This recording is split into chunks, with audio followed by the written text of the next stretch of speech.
चलिए हम आ गए हैं अपनी अगली क्लास में, और ऊर्जा संरक्षण के नियम पर एक उदाहरण है, हम इसको हल करेंगे और ये बहुत ही महत्वपूर्ण उदाहरण है, इसको समझना होगा हमें अच्छे से। ठीक, चलिए करते हैं।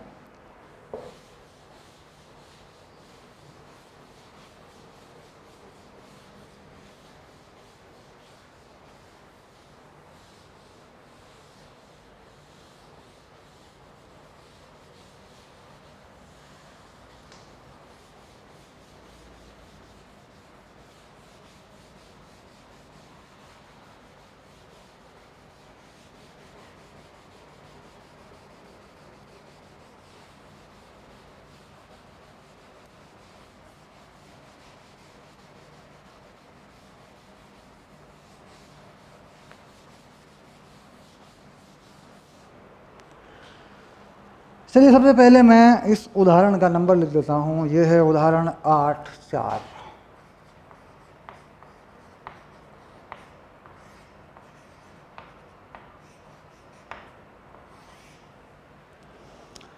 समान त्रिज्या r परंतु द्रव्यमान m और 4m द्रव्यमान के दो एक समान ठोस गोले इस प्रकार रखे हैं कि इनके केंद्रों के बीच पृथक्कन 6r है।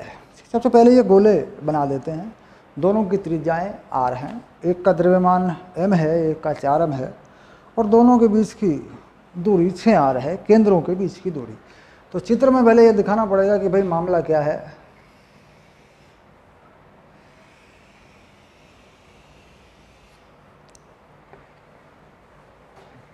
तो r 2 3r और 3 6r, ये दूसरा बना दिया। देखो मैंने, ये देखो ये आ गया ऐसे। एक का द्रव्यमान बना रहे हैं m और इसकी त्रिज्या को भी r बना रहे हैं। इसका द्रव्यमान बना रहे हैं 4m और इसकी त्रिज्या को भी r बना रहे हैं, और दोनों के बीच की जो दूरी है, केंद्र से केंद्र तक की दूरी है, उसको पृथक्कन जिसे कहते हैं, पृथक्कन, उसको 6r बना रहे हैं ऐसे। इनको केंद्र को मिलाने वाली यह रेखा है। तो ये तो सवाल में दो गोले बता दिए गए।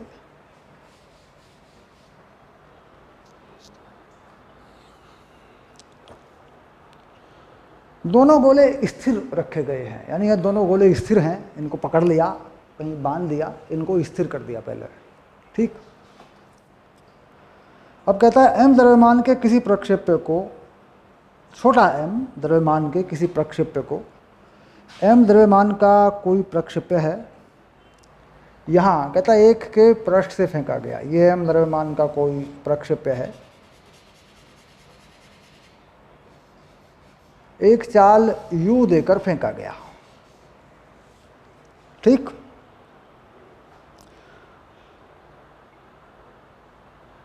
प्रक्षेप्य की न्यूनतम चाल बताइए जिसके लिए यह दूसरे गोले तक पहुंच जाए, दूसरे गोले के पृष्ठ तक पहुंच जाए। यानी हम यहाँ से एक चाल दें इसको और ये यहाँ तक आ जाए। ठीक, ये सवाल है, ऊर्जा संरक्षण के नियम पर आधारित ये सवाल है। इसमें दूसरी महत्वपूर्ण बात यह है कि मान लीजिए आपने यहाँ से फेंका और यहाँ तक ऊर्जा संरक्षण लगा दिया, तो उसकी आवश्यकता नहीं है, क्योंकि एक बिंदु दोनों गोलों के बीच में ऐसा है जहाँ पर इस पर परिणामी बल शून्य है। यानी उस बिंदु से इधर जाने पर इसका गुरुत्वीय बल बढ़ जाता है, तो ये इसे अपने आप ही खींच लेगा। मान लीजिए हम किसी वस्तु को चंद्रमा की तरफ फेंक दें, तो एक ऐसी स्थिति पैदा होगी पृथ्वी और चंद्रमा के बीच में कि उस स्थिति को अगर वह पार कर ले वस्तु, तो फिर चंद्रमा का बल बढ़ जाएगा, यानी चंद्रमा का गुरुत्वीय बल उसे अपने आप ही खींच लेगा। ठीक, तो हम क्या करते हैं, पहले वह बिंदु पता करते हैं जहाँ पर बल शून्य है। मान लीजिए यह वह बिंदु है, बिंदु O। ठीक, बिंदु O एक ऐसा बिंदु है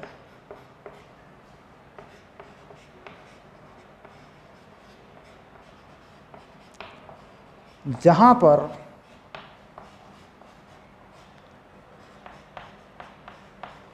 वस्तु पर परिणामी बल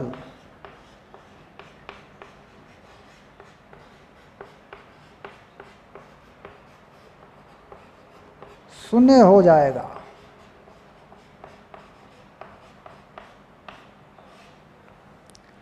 यदि वस्तु को इस बिंदु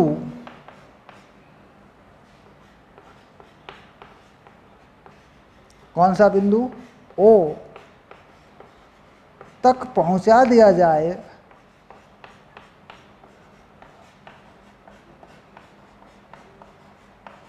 तो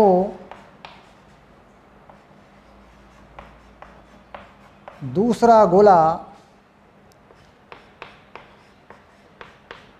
जिसका द्रव्यमान 4m है वस्तु को स्वतः ही अपनी ओर खींच लेगा।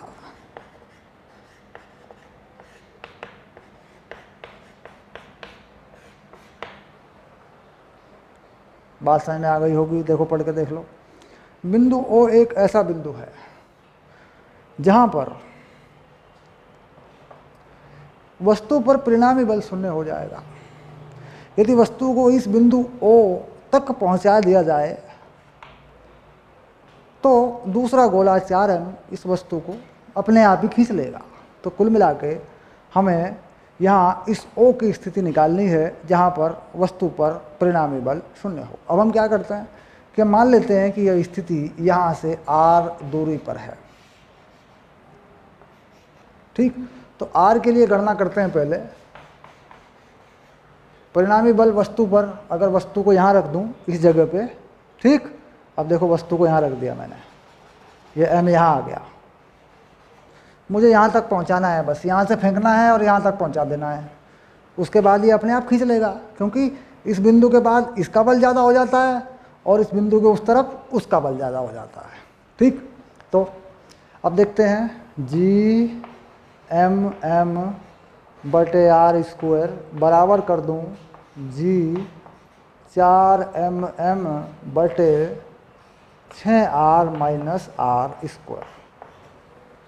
ये बल मैंने बराबर कर दिए, विपरीत दिशाओं में हैं, ये मैंने बराबर कर दिए। ये जो बल है G M m r square, ये इस वाले का है इधर को, और यह जो बल है जी 4mm आर स्क्वायर, ये इस वाले का है इधर को। ठीक, तो दोनों बल मैंने बराबर कर दिए। ये मान लिया मैंने F1 और ये मान लिया मैंने F2। तो F1 बराबर F2। अब बात समझ में आ रही होगी। अब मैं ये नंबर काट लेता हूँ। तो यहाँ पर 6r माइनस आर और r का स्क्वायर लगा देता हूँ, क्योंकि आप देख रहे हैं कि दोनों पर वर्ग है, और इधर जो है 4 लगा लेता हूँ। कुछ बच्चे यहाँ पे इस स्क्वायर को खोलते हैं और उत्तर प्राप्त करने की कोशिश करते हैं, उलझ जाते हैं, गलती हो जाती है। आप ऐसे में ना करें ऐसा। ठीक, क्या करें, दोनों पक्षों का वर्गमूल कर लें। ठीक, दोनों पक्षों का वर्गमूल करोगे तो क्या प्राप्त होगा, देखो ये वर्गमूल से ये रूट कट जाएगा, तो ये हो गया 6r माइनस आर। हमें एक धनात्मक उत्तर लेना होता है तो हम यहाँ 2 लिख लेते हैं, माइनस हमें नहीं लेना होता, हमें धनात्मक उत्तर लेना होता है। ठीक, अब 6r माइनस आर बराबर 2r, तो 3r बराबर 6r, तो r बराबर 2r, ये आ गया। यानी हमें यहाँ से केवल 2r तक इसको पहुँचाना है, बस। हमें m को एक ऐसी चाल देनी है कि यह बिंदु O तक पहुँच जाए, जो कि m के केंद्र से, पहले गोले के केंद्र से 2r पर है। बिल्कुल सीधी सी बात है, पहले गोले के केंद्र से 2r पर है। ऊर्जा संरक्षण अब उसके हिसाब से हम करेंगे। अब यह बिंदु निकाल देने के बाद, ठीक, जिसे हम क्या कहते हैं, हम कई बार इसे ये भी कह देते हैं नल पॉइंट, नल पॉइंट भी कह देते हैं इसको। ठीक, नल बिंदु भी कह देते हैं इसको। नल पॉइंट से मतलब यहाँ पे बल नहीं है, यहाँ पे फोर्स नहीं है। ठीक, चलिए, तो नल पॉइंट निकालने के बाद या नल बिंदु निकालने के बाद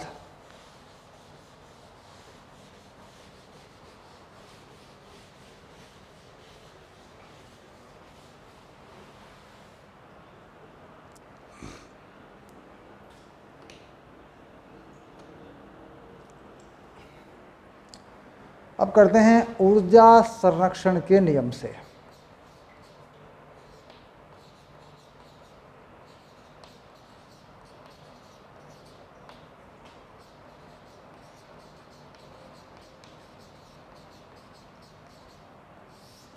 तो ऊर्जा संरक्षण का नियम बिल्कुल स्पष्ट है, अच्छे से पढ़ चुके हैं। स्थिर ऊर्जा में परिवर्तन और गतिज ऊर्जा में परिवर्तन, ये दोनों जीरो हैं, क्योंकि कुल ऊर्जा में परिवर्तन नहीं है। ऊर्जा संरक्षण का मतलब है कि कुल ऊर्जा में परिवर्तन नहीं है, कुल ऊर्जा संरक्षित है। तो दोनों परिवर्तनों को जोड़ के जीरो कर दो, ये हो जाता है ऊर्जा संरक्षण का नियम। ठीक, चलिए अब देखते हैं यहाँ पर और यहाँ पर, क्योंकि ये अंतिम स्थिति है।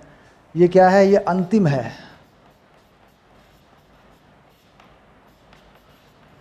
वस्तु की जहाँ तक वस्तु को पहुँचाना है, ये अंतिम स्थिति है और यह इसकी प्रारंभिक स्थिति है।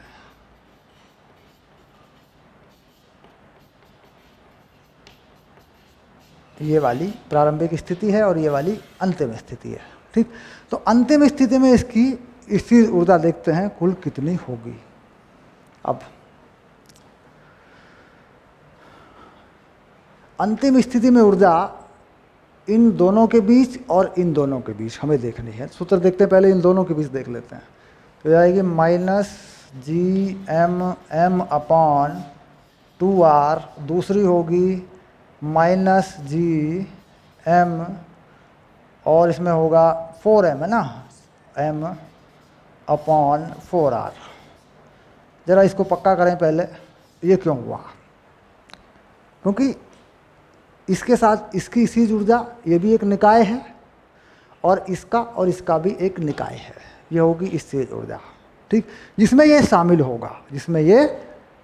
होगा, इन्वॉल्व होगा। बाकी इन दोनों की भी आपस में स्थिर ऊर्जा होगी, उसको यहाँ लिखने की आवश्यकता नहीं है। हम जानते हैं अगर 3 द्रव्यमान होते हैं तो स्थिर ऊर्जाएँ भी 3 होती हैं। लेकिन यहाँ देखेंगे कि ये वाला और ये वाला, इसमें तो कोई परिवर्तन है ही नहीं, तो इसको लिखने की ज़रूरत भी नहीं है।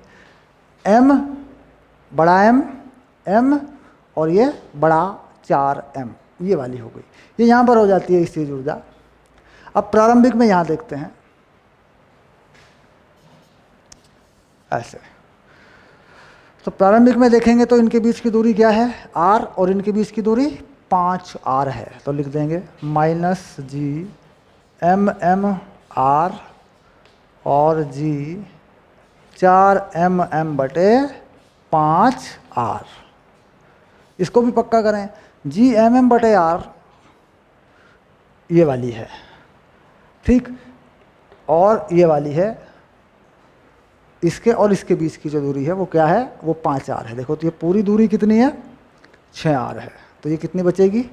यहाँ से लेके यहाँ तक की दूरी कितनी बचेगी बताओ? ये वाली दोनों के बीच में 5R बचेगा। तो लिख दिया। यानी यह कुल अंतिम स्थिर ऊर्जा और यह कुल प्रारंभिक स्थिर ऊर्जा। अब यहाँ पर गतिज ऊर्जा 1/2m0 का स्क्वायर 1/2mu का स्क्वायर और टोटल कर दिया 0। यह वस्तु की गतिज ऊर्जा है। यानी हमें यहाँ पर वस्तु को लाना है तो ये हम कर देते हैं v = 0। यहीं तक लाना है बस, नल पॉइंट तक। और यहाँ कितना है u, तो अंतिम गतिज ऊर्जा कितनी हो गई? 0। और पहली ऊर्जा यहाँ से देंगे तो 12mv² होगी। अब इसको हल कर देते हैं। अब देखिए इसमें ये जो पद है ये कितना बनेगा? माइनस को बाहर निकाल लेते हैं, इसके माइनस को बाहर निकाल लेते हैं और इसको काट के छोटा करके 2 बना लेते हैं। ये तो 4 कट भी जाएगा तो ये 2 कर लेते हैं, 2 कर लेते हैं, 2 और 1 3 हो गया। ये -3GM/2R, ये पहला टर्म है वो हो गया। देखो भाई ये 4R है, मान लीजिए 4 से ये 2 काट देता हूँ, 2 ऊपर 2 नीचे, तो 2R में लघुत्तम समान हो जाएगा। 2 और 1 3 हो जाएंगे माइनस में, यह बन गया। यहाँ पे क्या करता हूँ, 5 और इधर 4 है, 9 GMM बटे 5R, और इसे प्लस कर देता हूँ, 9 GMM बटे 5R। एक बार जांच कर लो, यहाँ पे 4 है, 4 और ये 5 है नीचे, तो 5 हो गया लघुत्तम, 5 और 4 9, माइनस माइनस प्लस, ये प्लस हो गया यहाँ पे आके, नीचे 5R आ गया, ये आ गया। और इस mu स्क्वायर को इधर पहुँचा देता हूँ, हाफ mu स्क्वायर, क्योंकि ये 0 हो गया, इसको मैंने उधर पहुँचा दिया उस तरफ। अब लघुत्तम लेकर के इसको हल करता हूँ, 5 दूनी 10, ये 10R हो गया ऐसे, और यहाँ 5 तो ये 15 हो गया, माइनस 15, और ये हो गया 18, और ये बना दिया मैंने GMM, जो कि मैंने बाहर लिख दिया, ये आ गया। अब इस छोटे m को काट देता हूँ। ये हम भी जानते हैं कि फेंकी गई वस्तु के द्रव्यमान पर चाल निर्भर नहीं करती, ये तो कट गया देखो। अब ये कितना आ गया, ये आ गया 3/10 GM बटे R, इधर आ गया U स्क्वायर बटे 2। ठीक, अब मैं क्या करता हूँ, इस 2 से इस 10 को भी काट देता हूँ, यह आ जाएगा 5। ठीक, यानी कुल मिला के U का मान आ गया मेरे पास वर्गमूल 3 GM बटे 5R, ये मेरे पास U का मान आ गया, जो कि मेरा उत्तर है, यही है मेरा उत्तर। ओके, ठीक, तो कुल मिला के ऊर्जा संरक्षण के नियम पर आधारित ये सवाल था, और इसमें यह भी पता लगाया गया कि भाई जो नल पॉइंट है, जो निरस्त बिंदु है, यहाँ जहाँ पर बल शून्य होगा, वहाँ तक जाने के लिए ही ऊर्जा देनी पड़ेगी, क्योंकि उसके बाद यह जो द्रव्यमान है 4m वाला, ये इसको अपने आप ही खींच लेगा। ठीक, चलिए 8 उदाहरण के बाद आगे बढ़ते हैं, देखते हैं अगला पॉइंट हमारा क्या है।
चलिए 8 9 पे आ गए हैं, और यहाँ पर एक बहुत ही बढ़िया चीज़ आ रही है हमारे सामने, जिसे हम कहते हैं भू उपग्रह। भू उपग्रह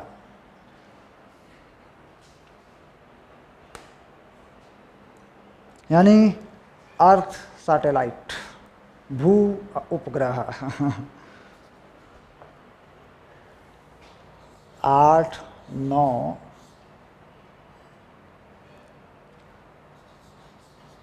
भू उपग्रह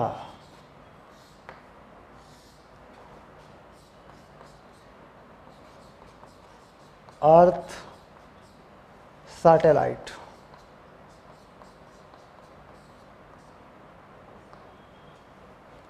SATLITE सैटेलाइट।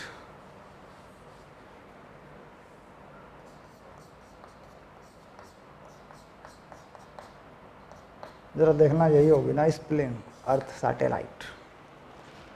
स्प्लिंग को चेक करना भैया, अंग्रेजी में है ना, वो उपग्रह। यहाँ पर भी हमें वही करना है कि दो बातें महत्वपूर्ण हैं।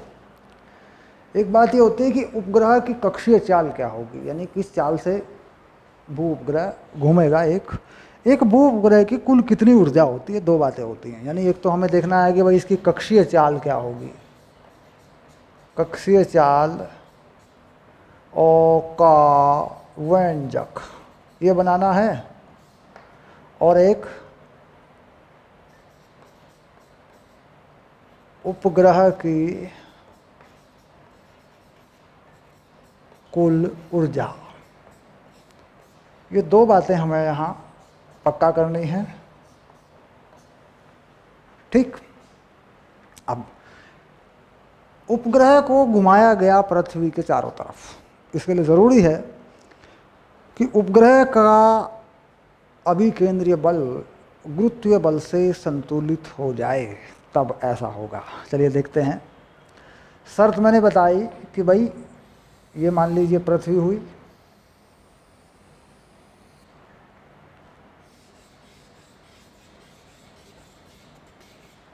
ये इसका द्रव्यमान मैंने केंद्र पे रखा, और इसके केंद्र से एक दूरी r बनाते हुए m द्रव्यमान का उपग्रह, और इस उपग्रह को मैंने एक वृत्ताकार कक्षा में घुमा लिया। ये देखो ऐसे पृथ्वी के चारों तरफ। ठीक, अब इसकी कुछ चाल मैंने मान ली। मान लीजिए मैंने इस उपग्रह की चाल मान ली है v। इस v को ही मैं कह रहा हूं कक्षीय चाल।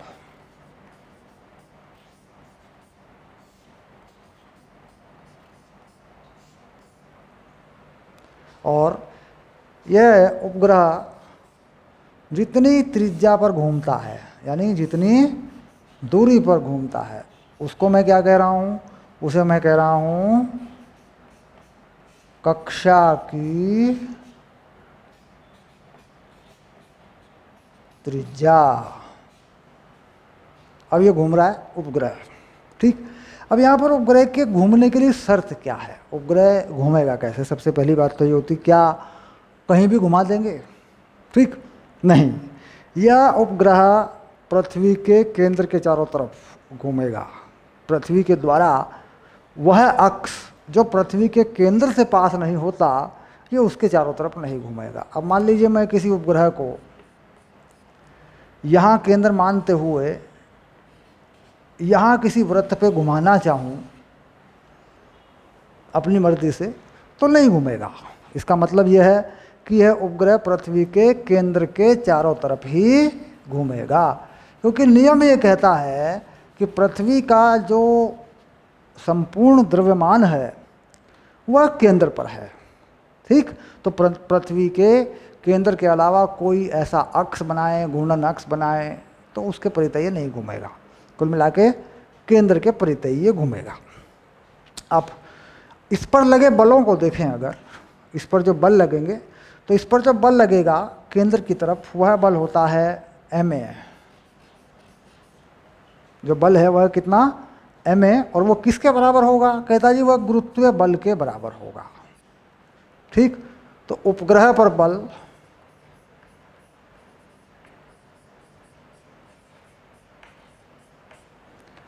F बराबर ma के अनुसार, ये तो तुम जानते हो यार, न्यूटन का नियम है ये, F बराबर m में, गति का दूसरा नियम है, जो भी कहो। तो बल होगा G_m_E_m बटे r², और ये होगा अभिकेंद्रीय बल के बराबर। क्योंकि अगर हम किसी चाल से, किसी अचर चाल से जो है किसी को वृत्त पर घुमाते हैं तो हमें इस बल की आवश्यकता पड़ती है। अगर हम उसकी चाल बदलते हैं, चाल को घटाते बढ़ाते हैं, तो हमें फिर एक बल और चाहिए होता है जो चाल को घटाने बढ़ाने के काम आता है। हम जिसे कहते हैं स्पर्श रेखीय बल, स्पर्श रेखा पे लगा बल, यानी गति की दिशा में लगा बल। तो वो तो है नहीं यहाँ पे, हम तो मान रहे हैं भाई उपग्रह घूम रहा है अपना नियत चाल से, ठीक। तो ये हो गया, तो m हटा दिया, एक r भी हटा दिया, तो उपग्रह की चाल प्राप्त हो रही है G_m_e बटे r का वर्गमूल। तो उपग्रह की कक्षीय चाल उपग्रह के द्रव्यमान पर निर्भर नहीं करती, ठीक। तो क्या पता लगा, उपग्रह की, बड़े प्यार से चलते रहो और पढ़ते रहो, कक्षीय चाल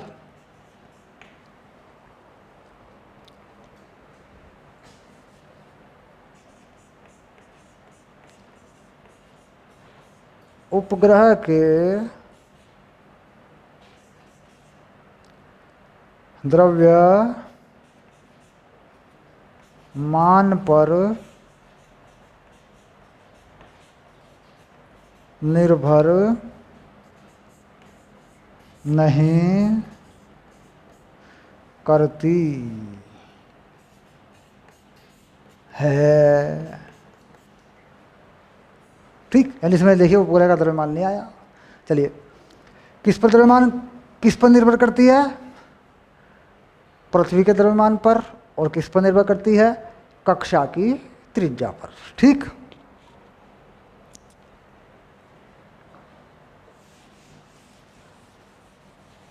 तो कक्षीय चाल के लिए व्यंजक तैयार है। कक्षीय चाल V बराबर G_m_e बटे r, ये है तैयार, बस।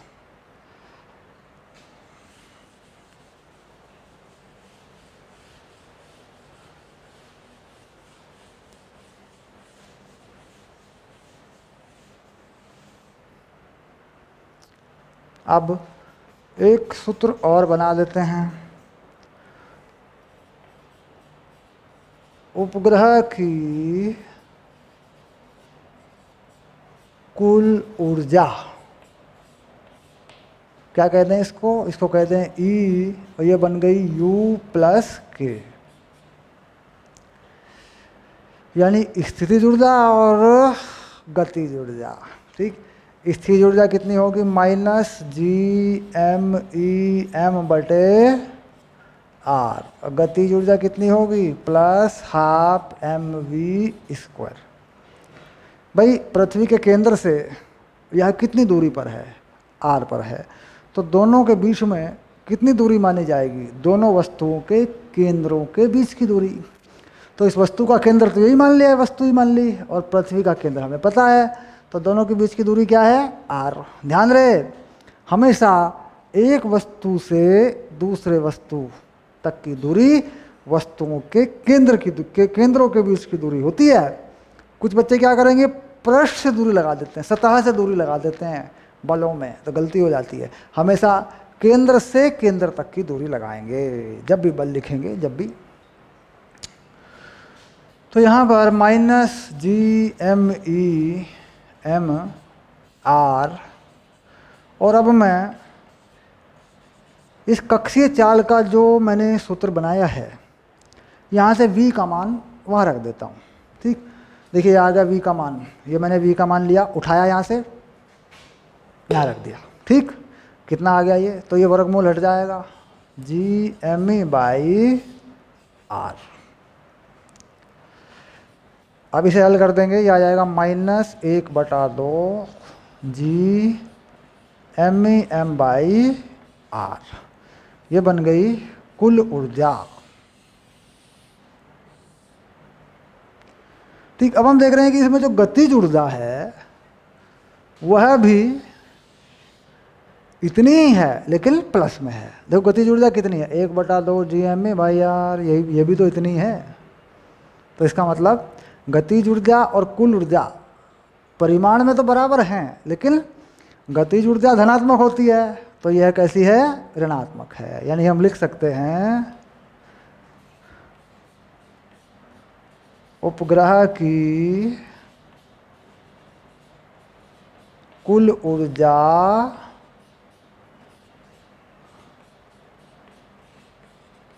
गतिज ऊर्जा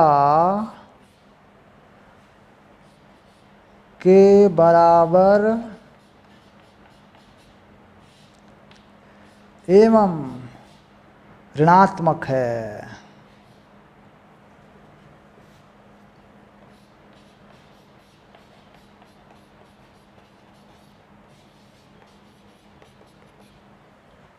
अब स्थिर ऊर्जा कितनी है, स्थिर ऊर्जा कुल ऊर्जा का 2 गुना है। ठीक, उपग्रह की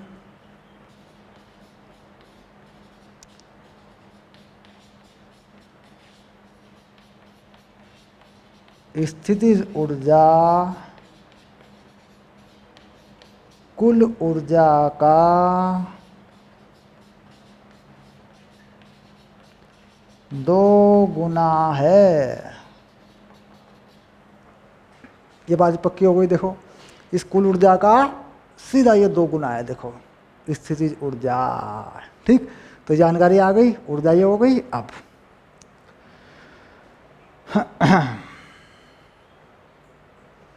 अब ये जो R है इसको 2 तरीकों से तुम लिख सकते हो। देखो इस R को तुम क्या लिख सकते हो, R है तुम्हारा RE+H, ये लिखा जा सकता है। और उपग्रह की ऊंचाई माने तो पृथ्वी तल से H मान सकते हैं। ये तो कर सकते हैं ना भाई। पृथ्वी की सतह से उपग्रह की ऊंचाई देखी जाए तो H है और पृथ्वी की त्रिज्या RE है, ये वाली। तो कक्षा की जो त्रिज्या है वह कितनी है, RE+H है। तो इस पूरे सूत्र में कहीं भी R को RE+H लिख सकते हैं। ठीक, अब 2 सूत्र तैयार हुए हैं, जरा पकड़ लें दोनों को।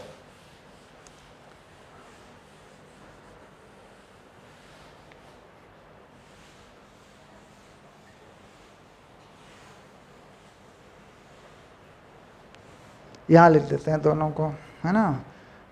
कुल ऊर्जा को भी लिख देता हूँ यहाँ पे। देखो 2 डब्बे बना दिए और लिख दिया मैंने।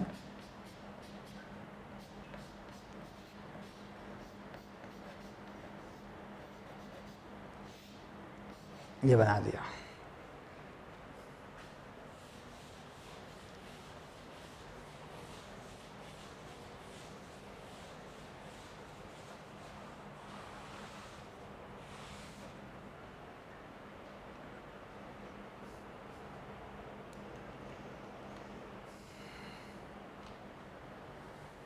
उदाहरण से कुछ बातें क्लियर कर देते हैं। पृथ्वी की कक्षा में गति कर रहे एक उपग्रह की स्थितिज ऊर्जा x0 है यदि उपग्रह का द्रव्यमान m है तो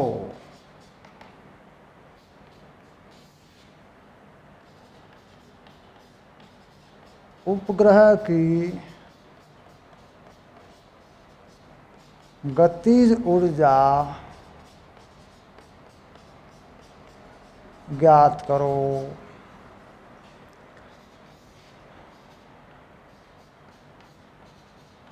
उपग्रह की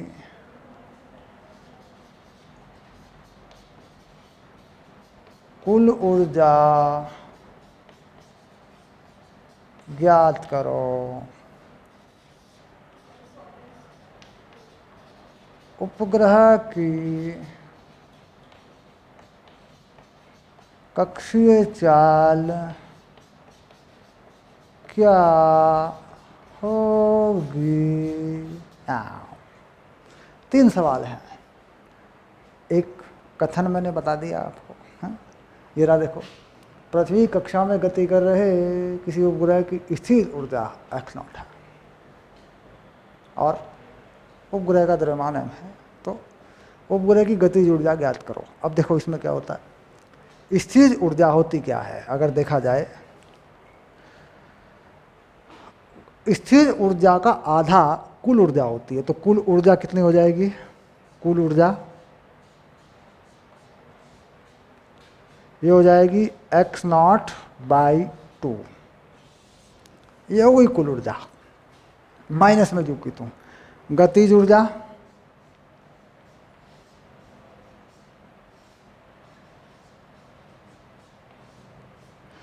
कुल ऊर्जा के बराबर होती है, लेकिन उसमें माइनस नहीं होता, यानी माइनस से मल्टीप्लाई कर दें। कुल ऊर्जा और गतिज ऊर्जा हो गई -x0/2। ये भी सही है भाई, गतिज ऊर्जा में ये माइनस नहीं है, तो x0 तो माइनस में आता है, पहले से ही माइनस में होगा। मैंने तो माइनस नहीं लगाया, मैंने तो सिर्फ x0 लिख दिया इसको, तो ये गतिज ऊर्जा हो गई।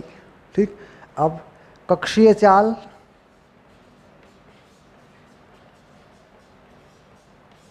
गतिज ऊर्जा मिल गई तो कक्षीय चाल मिल जाएगी। कक्षीय चाल क्या? 12mv² बराबर -x0/2। 2 गया कट, तो v आ गया वर्गमूल -x0/m। ठीक, ये आ गया, देखो लो, ये मिल गई मुझे कक्षीय चाल। आप ये मत कहना कि साहब ये माइनस का तो वर्गमूल नहीं होता। क्यों? क्योंकि x का जो मान होगा, x0 का जो मान होगा, वो यहाँ ही ऋणात्मक होगा, तो जब वो ऋणात्मक मान होगा तो ये धनात्मक हो जाएगा। ठीक, क्योंकि यहाँ ऐसा लग रहा है देख के कि सर ये तो वर्गमूल के अंदर माइनस आ गया, तो ये मान कैसा होता है? ये अपने आप में ही माइनस में होता है, जो कि मैंने नहीं दिया। ठीक, यहाँ रखेंगे कोई भी मान माइनस का तो आ जाएगा। ठीक, तो समझ में आ गया मामला कि गतिज ऊर्जा, कुल ऊर्जा, स्थिर ऊर्जा और ऊर्जाओं से कक्षीय चाल किस प्रकार जुड़ी है। इस उदाहरण से ये बात समझ में आ गई, स्पष्ट हो गया है।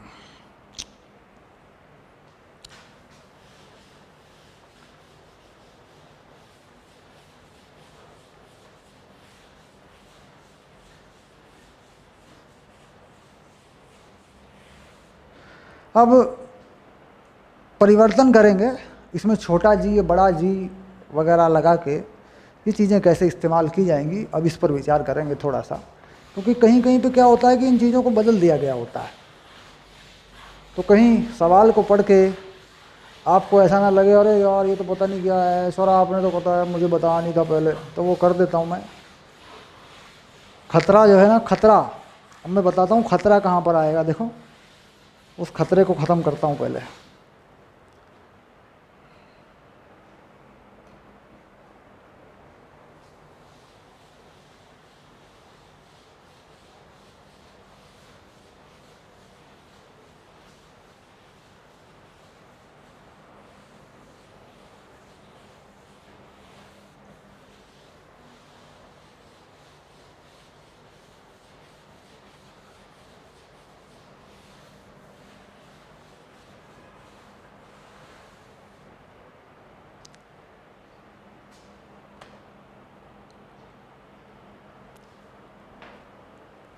चलिए, हम जानते हैं कि जो छोटा जी होता है वह GME/RE² होता है। ये बड़ी इंपॉर्टेंट बात है इस चैप्टर के अंदर, जगह जगह इसे लगा सकते हो तुम। तो तुम क्या कर सकते हो, GME की वैल्यू जहाँ भी नज़र आए उसको GRE² लिख सकते हो। एक ये जो कक्षा की त्रिज्या है इसको ऊंचाई के पदों में ऐसे लिख सकते हो, पृथ्वी की त्रिज्या और पृथ्वी तल से ऊंचाई। देखो ये दो चीज़ें तुम लगा सकते हो। तो इन दो चीज़ों को लगा देने पर इन सूत्रों के स्वरूप बदल जाते हैं। यानी v जो है वो कैसा हो जाता है, GME GRE² बटे RE प्लस, ये कक्षीय चाल बन जाती है g के, पृथ्वी की त्रिज्या के और ऊंचाई के पदों में। और कुल ऊर्जा भी इसी प्रकार बदल जाती है। ये रहा GME GRE² m बटे RE प्लस h। देखो ये कुल ऊर्जा भी बन जाती है। तो कुल मिला के कहीं कहीं पर ऐसा होगा कि छोटा g और h दिए हुए होंगे, तो इस चीज़ से आप बदल सकते हैं, आसानी से देख सकते हैं। ठीक, कई बार सवाल में बता दिया जाता है कि भाई दिखाइए कक्षीय चाल का व्यंजक ये है, h ऊंचाई, पृथ्वी तल से h ऊंचाई पर घूम रहे उपग्रह के लिए ये कक्षीय चाल का व्यंजक है, ये बताइए। आपने याद ये किया हुआ है या आपने इसे समझ भी लिया है, तो सोचते ये कहाँ से आ गया यार, इसमें यार ये h कहाँ से आ गया यार। तो कुल मिला के ये परिवर्तन जो है ज़रूरी है, इनको याद रखेंगे। ठीक, ओके।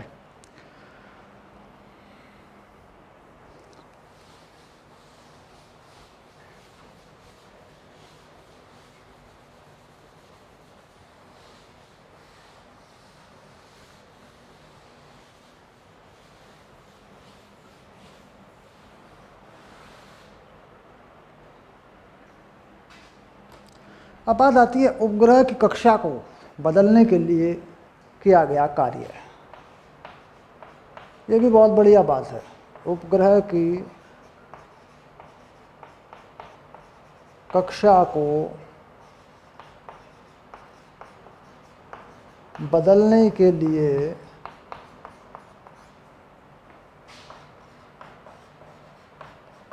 किया गया कार्य। अब इस कार्य को क्या लिखते हैं, W, और इसे क्या लिखते हैं, कुल ऊर्जा में परिवर्तन। कुल ऊर्जा में परिवर्तन, ये रही कुल ऊर्जा। तो कुल ऊर्जा में परिवर्तन क्या करें, 1/2 GMEM R फाइनल और माइनस 1/2 GMEM बटे R इनिशियल। R इनिशियल मतलब प्रारंभिक, पहले वाला, R फाइनल मतलब दूसरे वाला। तो कुल मिला के कार्य आ गया। देखो ये नंबर प्लस का हो जाएगा, 1/2 GMEM 1/R initial minus 1/R final. यह कार्य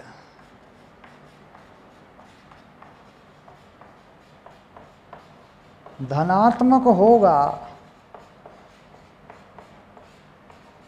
यदि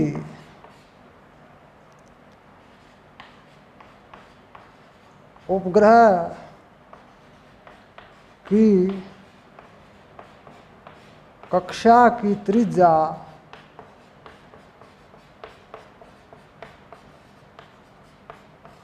बढ़ानी हो तो,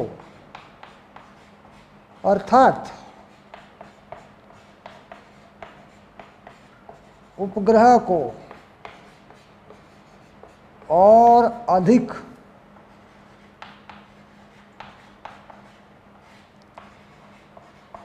दूरी पर ले जाना हो, और अधिक दूरी पर मतलब पृथ्वी के केंद्र से और अधिक दूरी पर ले जाना हो। उपग्रह को अगर यहाँ से बजाय यहाँ घुमाएंगे और दूर लाएंगे तो यह कार्य धनात्मक होगा, क्योंकि RF बड़ा होगा RI से, क्योंकि सूत्रानुसार आर एफ बड़ा होगा आर आई से। ठीक, ये बात पक्की हो गई, परिवर्तन पता लग गया।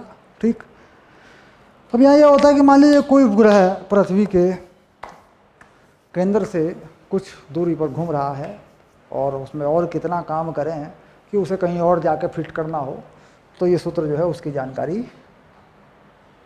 बता देगा। ठीक,